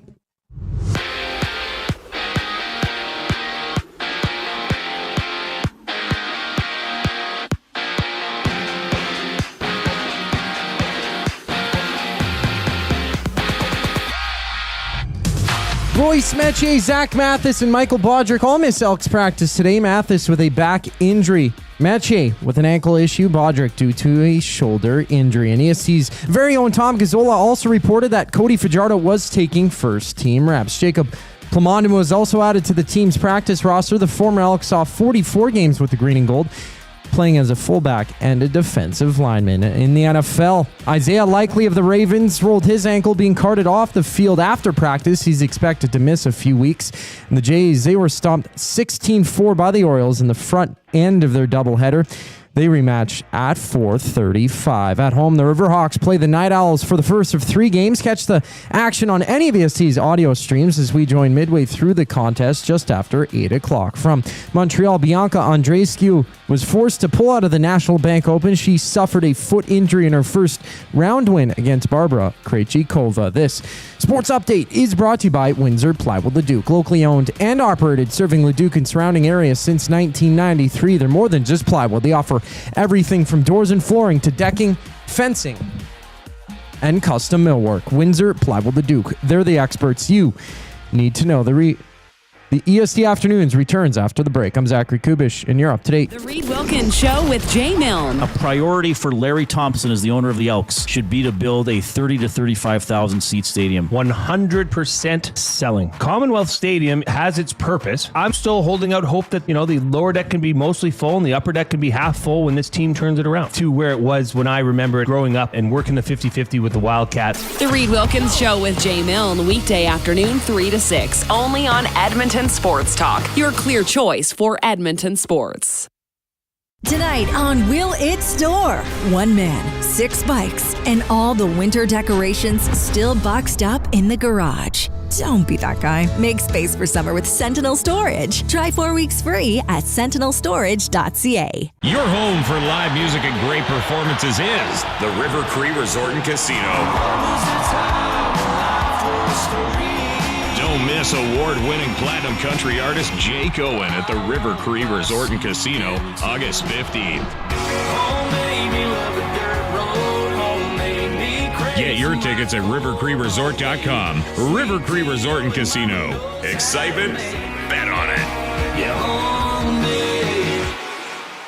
Everyone knows when you need a truck now, you call Dawn. That's right. You call us, Frontier Cartage, when you need driver coverage or have a truck that's down. You call Dawn from Frontier Cartage. When you've got way more freight to move than you thought. You call Dawn from Frontier Cartage. When you need a truck that's available and ready to start anytime you need. You call Dawn at Frontier Cartage, 587-222-5826. 587-222-5826.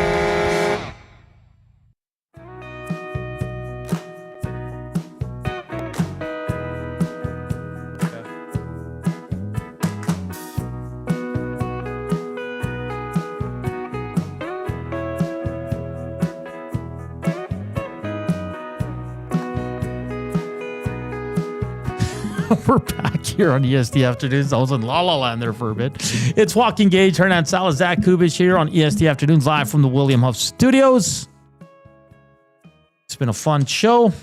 We roll along. Get ready for the game on Saturday between the Elks and Ticats. If you missed it, Nick Anderson not on the field at practice, but he is not on the injury report. Broderick also out. He was in a sling following that game in Regina. Zach Mathis got hurt early in that game, also did not practice. Some good news, though. Robbie Smith was back on the field, so we'll see what his status is for Saturday's game. Hit us up, River Korean Bucks, 780-218-9999, and we do have a winner. If you texted in, when was the last time the Edmonton Elks beat the Hamilton Tiger Cats at home? You had to send in the year. The year was 2017, Joaquin. 17? Really? Yeah. I thought they beat him here last year. No. They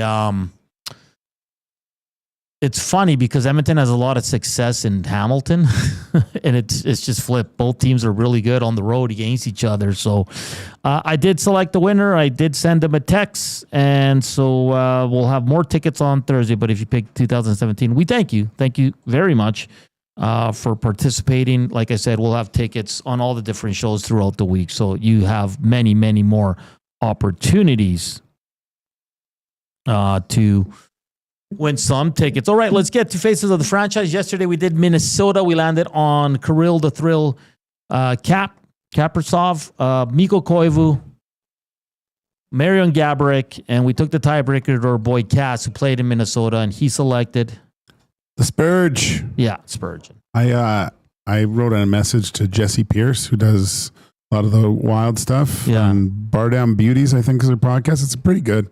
It's actually really good. She had a thing on the World Juniors coming up because the first leg of it, I think, is in Minnesota over the next few weeks. So I'm waiting to see what she says back. But Cass kind of broke it for us, which I thought he would. He's biased. All right, here we go. We're going to select the team for today. The randomizer. As Gage can see it. Oh, I like this one. Do you know what that is? No. Columbus Blue Jackets. Oh, didn't we say that? We said that. We said that. We're like, who do we get with the Blue Jackets? All right. Well, I think there's an obvious one. Rick Nash. Nasher. It's not even close. Not even close. Not even close. Rick Nash will always be. I don't care where he played after. He will always be a Blue Jacket. Yeah. He stayed there too long, actually. He did. He's their all-time leading scorer, not all-time leader in games played. That goes to Boone Jenner. Oh, Boone. Boone. Good old Boone. Best name, eh? Boone. Yeah. It's like your dog. It's like my dog. Oh, yeah. Okay, Joaquin, where do we go from here? Ooh, this is this is a tough one here. I just think I don't know if I think of this player as a Jacket, but had a tremendous amount of success. I just still remember that one playoff series dethroning the Tampa Bay Lightning. I think you got to put Bobrovsky on there. Is that right?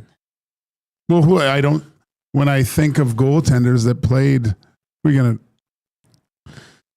Columbus, not a lot really come to mind. He played the most games for Columbus as a goalie. 2 Vezinas, right? Yeah. And they beat that one series, he was just phenomenal. Phenomenal. Yeah, I think you have to go with Bobrovsky. Yeah, he won. Let's see. He won the Vezina with Columbus twice. Yeah. So Bobrovsky, that's a good poll, Gage. I didn't even think of him. So he has to be on there. Yeah, he has to be on there. Okay, so Nash, goalie Bob. He did play there a long time. And outside of that one series. Max Bezuza says Bobrovsky, Nash, Werenski, Johnny Gaudreau. Vincenzo says RJ Umberger. Old Gill says Panarin. Panarin didn't play there long, though, eh? No. Panarin played 160 games, 169 points. So that's 2 seasons. Ooh, this one's going to be tough. It is going to be a little bit tough. I mean, I'll say this, Joaquin. Zachary Werenski is 3rd in all-time points as a defenseman. He's so good, too. He's really good. You saw how good he was at the Four Nations when he could actually play with some really good players. Sorry, all you Columbus Blue Jackets fans that are listening to me, but he's I think he has to make the list. Like, he's still playing. He's gonna just let me quickly look. Oh, he's gonna play for a while. He's gonna play for a while. He's gonna he's 1 point up on Boone Jenner for points, but he's gonna catch Cam Atkinson for second all time. This guy's gonna be the second leading scorer all time for Columbus Blue Jackets. He might catch Rick Nash if he plays long enough. And this next one is very difficult here because there's 2 players that come to mind. One is a great guy. He's carved out as a niche for himself.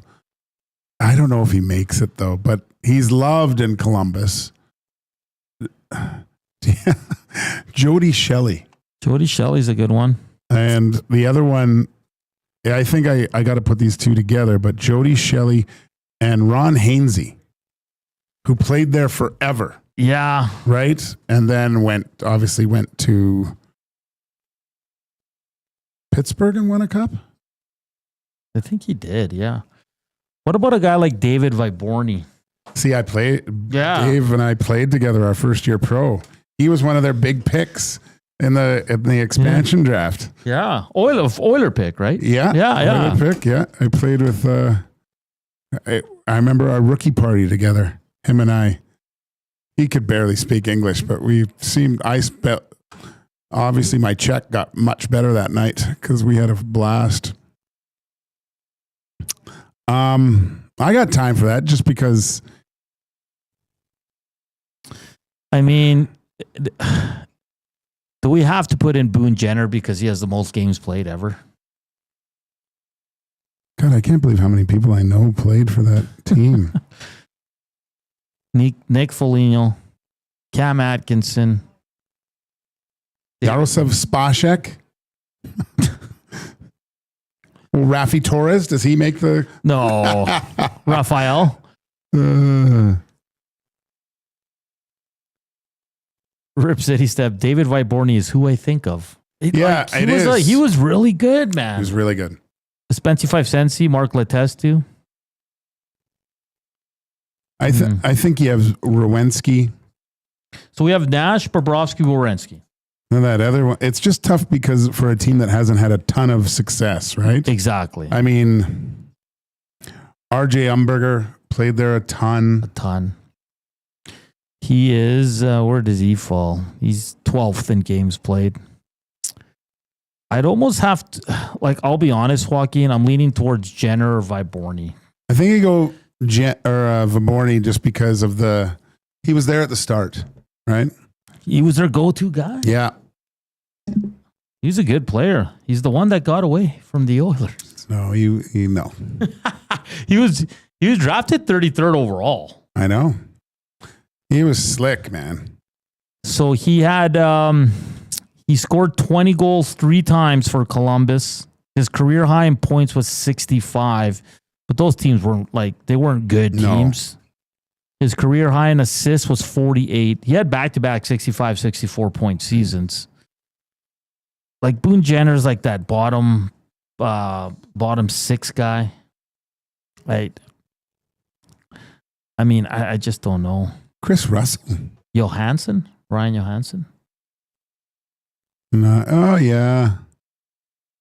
Todd Roloff. Gosh. Cam Atkinson's a good... Like, I think of Cam Atkinson, and all I think about is Blue Jackets. Like, everywhere else he's gone, he hasn't succeeded. Like, he hasn't been good. Yeah. We might have to take this one to a poll. Samuel Paulson was there for a long time. Pretty good player. Samuel Paulson won a cup with the Ducks. Seth Jones played there. I know, but that's... Oliver Bjorkstrand. This one's tough. I like these kind of newer-ish teams. Like Columbus has been around for a while now, but because it's intriguing. Like it's like when we do Patrick Laine. No Patrick Laine. Espen Knudsen. Radislav Kessler. Yeah, he was a legend. He was there for a long time, man. Yeah. Over 500 games. Better Teuton. We had a draft one year with our buddies. My buddy said it's so funny. Teuton? Like, do you even know who he is? Malhotra. Alexander Giroux. Great poll, Spency 5 cents. Okay. Man. Christian Hellenius was a good player too. Gager, I don't know if you agree, but do you agree that it's got to be either Jenner because he has the most games played? Yeah, it's got to be Jenner and Viborny. Yeah, I go Viborny. You go Viborny over Jenner? I played with him. What say you, Nasties? Let us know. Should we go Viborny or Jenner for faces of the franchise of the Columbus Blue Jackets? Right now we have Rick Nash, which is obvious. Sergei Bobrovsky won 2 Vezinas there, and then Zach Werenski, who's going to be top 2 in scoring probably after next season. He'll be just behind Rick Nash. Yeah. That's crazy. Boone Jenner is 3rd in points as well. 4th, sorry. Because they're both going to pass Cam Atkinson. They're both under 20 points away from 2nd spot. So Jenner or Viborny, will let that kind of sit in the air for a bit and see where we go. I'm kind of with you. I have a soft spot for David Viborny because he was drafted by the Oilers, and he went on to have a really good season because he played a lot in Europe too, before and after. Yeah, like he played. He almost played a decade in. We had a few Czechs, one Slovak on our team, but I remember him and Ladislav Benisek. They were good buddies. But Benny, because Ian Herbers was on our team. Did I ever tell you this story? No. This guy is funny. So DeVries was just a wise ass all the time because he played with Ladislav Benisek, and Herbie was out there, and Devo would always do this because of Benny's accent. Yeah. And Devo, you say who you got next, like who you're replacing, right? So Devo would go, I got LaForge. And he'd go, Benny, who you got? And it was Herbers out there. But he couldn't say Herbie's nickname properly. He goes, I got Herpy. So Devo would say this all the time. And Benny would keep going. And he'd say, Benny, who you got? I can't hear you. I got Herpy. Leave me alone. I already told you I have. Benny's telling everyone he's got herpes. Oh, man, that's great. All right, Boone Jenner, David Viborny to close off the faces of the franchise. Like always, the afternoon inbox is presented by the River Cree Resort and Casino. Check out their happy hour. 525 drinks. Wow. Available Sunday to Thursday from 9 a.m. to 7 p.m. To close out the show, we'll do, this day in sports history, national days and birthdays and all that fun stuff as we'll set you up for Reed Wilkins, Jay Milne. They'll be on from 3 to 6, so keep it locked here on Edmonton Sports Talk. So text in or on the Nasty Chat, Viborny or Jenner, who should be the 4th face of the Columbus Blue Jackets franchise. That's all coming up here on EST Afternoons. Here's Koob Sports Update.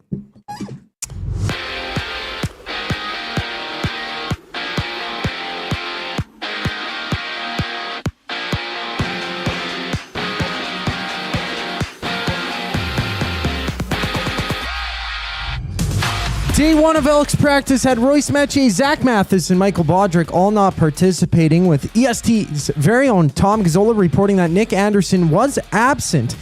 He was not listed on the injury report, however, with Cody Fajardo taking first team reps. And the team also made a move, adding fullback Jacob Plamond into their practice roster. And according to NFL Network's Mike Garofalo, Cleveland's Martin Emerson Jr. suffered an Achilles injury at practice. He'll undergo imaging later this week, but it's expected that he sustained a significant tear. From Baltimore Ravens tight end Isaiah Likely rolled his ankle at practice field in a cart. He'll miss a few weeks, and the Jays are in action. They lost 16-4 earlier to the Orioles. They rematched just after 4:30. While at home, the Riverhawks play the Night Owls. Listen to the game on any of EST's audio streams. Our coverage starts just after 8 o'clock midway through the action. The final segment of EST Afternoons brings us back on the other side of the break. I'm Zachary Kubusch, keeping you up to date.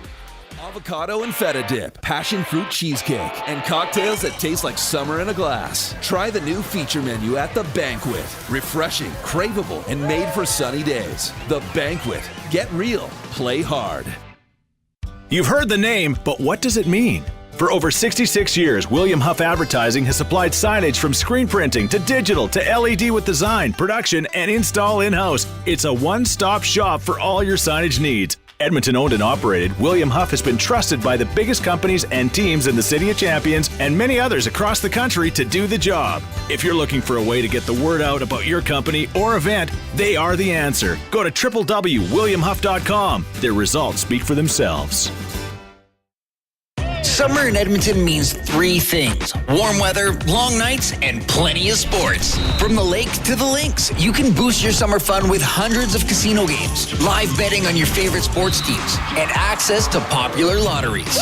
All in one app, anywhere in the province. Download the Play Alberta app today and deposit $20 or more with promo code YAG50 to claim a $50 free bet. That's promo code YAG50 for a $50 free bet on us. Redeemable once per Play Alberta account. Remember, if you gamble, please use your game sense. Your home for live music and great performances is the River Cree Resort and Casino.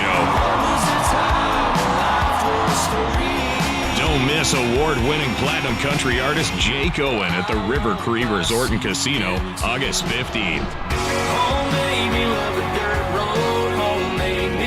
Get your tickets at rivercreeresort.com. River Cree Resort and Casino. Excitement? Bet on it.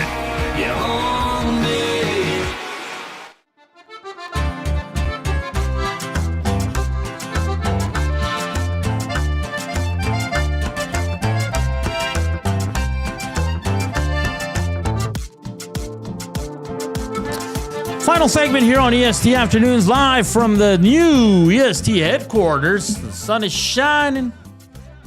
Good times, my good buddy Joaquin. Zach Kubusch here with you as well. Reed Wilkins, Jay Milne coming up. They'll have a loaded show as they always do. So keep it locked here on Edmonton Sports Talk.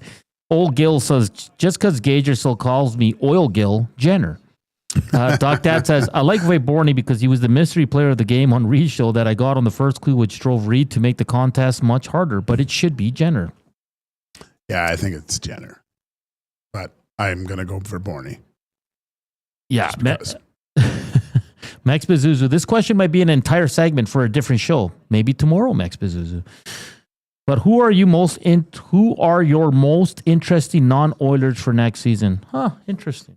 I have a name right away. We'll discuss that tomorrow, okay, Joaquin? Okay. Come with two players that you're the most intrigued by heading into next season that are non-Oilers. I already got one. And you're going to love it, Joaquin. You're going to absolutely love it. Okay. Is that okay? Okay.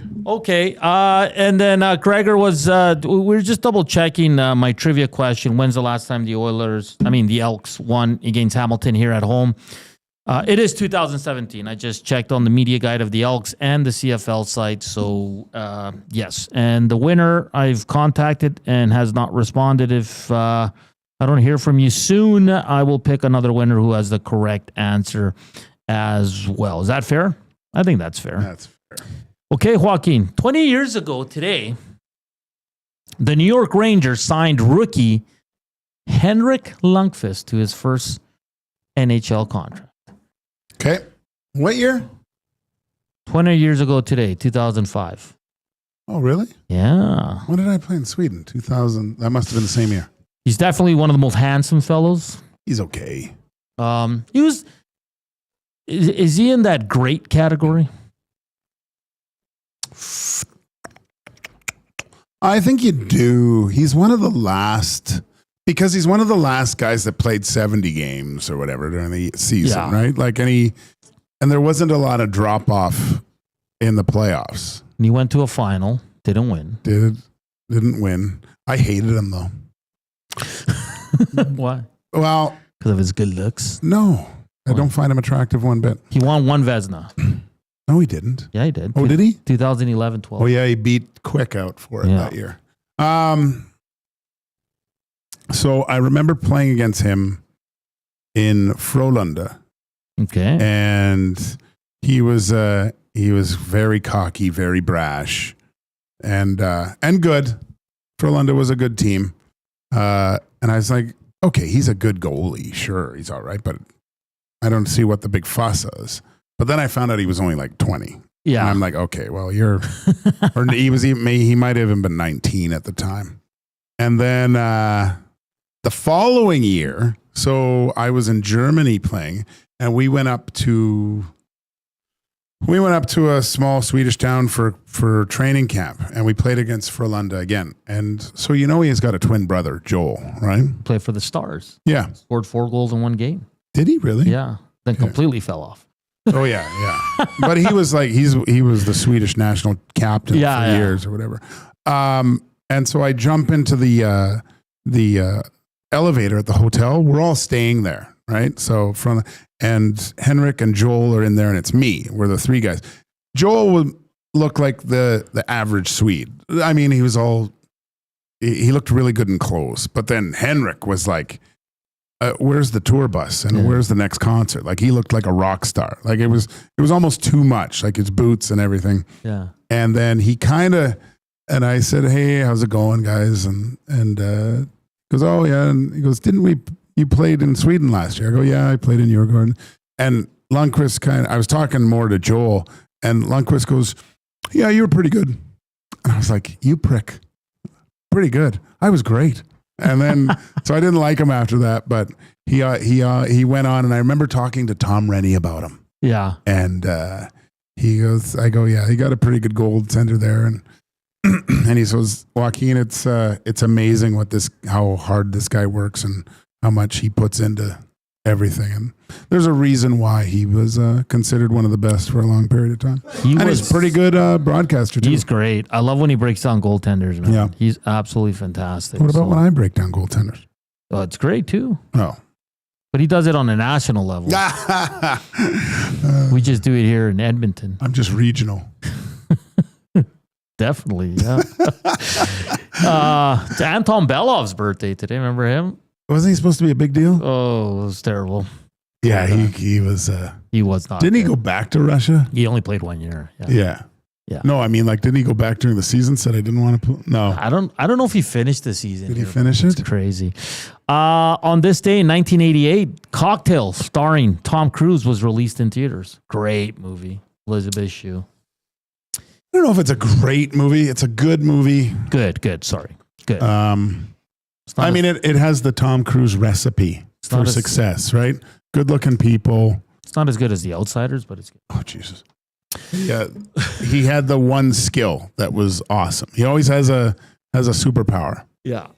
The world was introduced to Clark Griswold and family on this date in 1983 when serious? National Lampoon's Vacation debuted into. That's one of the best movies. It is one of the best. The grandma. Oh, man. Boy. It's that's like, for our family, that's like a staple. Like that one, because the second one was European Vacation. Yeah. And then Christmas Vacation. Christmas Vacation. We just watch it every Christmas. Like, it's the only movie that I've purchased, like, digitally. No, I think I got Assassin's Creed. I bought 2, and one South Park episode where it's make love, not Warcraft. It's the Warcraft episode. It was just hilarious. Max Bazoo says Cocktail's a bad movie. Excuse me, sir. It is not a bad movie. Also, Joaquin, today's National Chicken Wing Day. Oh my gosh, good thing I brought in chicken wings. I didn't even know. It's also National Lasagna Day. They weren't all chicken wings. Oh, they're good though. You like that? They're spicy. We talk like I think every show talks a lot about chicken wings, so I don't want to go there again because we know our flavors. Let's. I'll one day I'll bring in the real spicy one. Yeah, we'll eat it on air, and mimic all those other podcasts and stuff. See if we can get through it. Let's do it. Okay. It's so hot, man.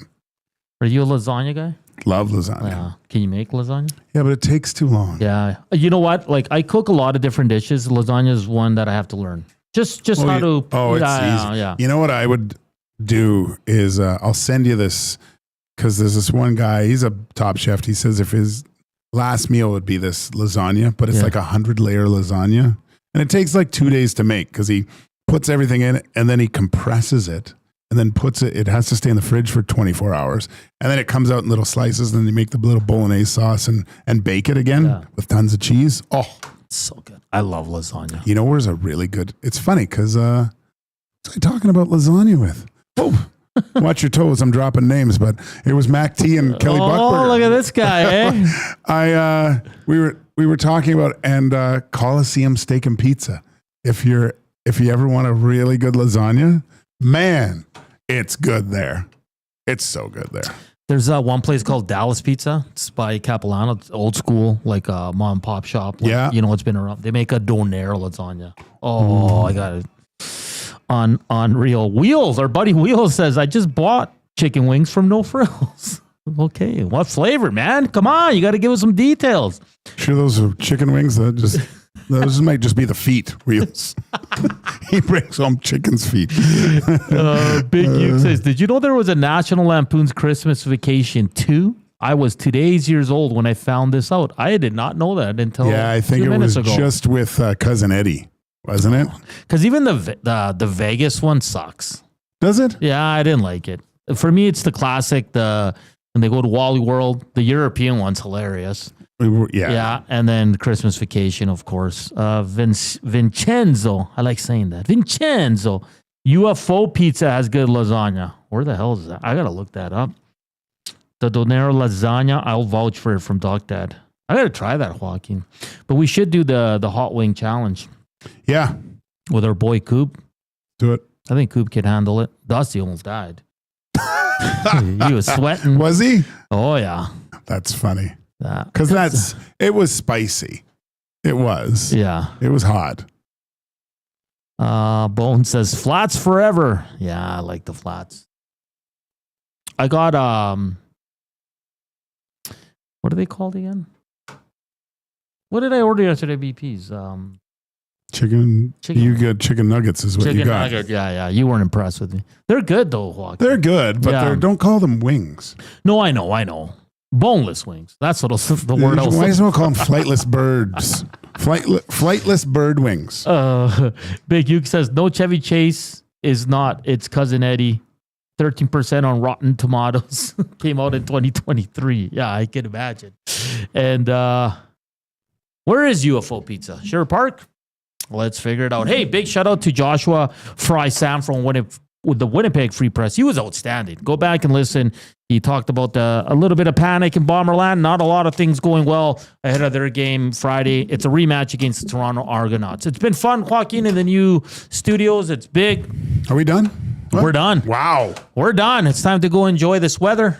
I don't know. Are you going to run or hit a patio? Or you're going to run to the patio? No, I have to run today. I'm running with my buddy from the Elks, but he just texted me. He said, I got to delay it a bit, so I might start my run because we don't run the same distance, so I have to run. But hey, it's been a fun show. Tomorrow, we'll see what we do. It's Hernan's World. Another edition of Who Dis. Nice. Another team for Face of the Franchise, and we'll have a couple of guests for you, so keep it locked here on Edmonton Sports Talk. Reed Wilkins, Jay Milne, coming up for Zach Collaros, Joaquin Gage. I'm Hernan and Salas saying thank you for tuning in to EST Afternoons. Slam that thumbs up. We love you. Chowders.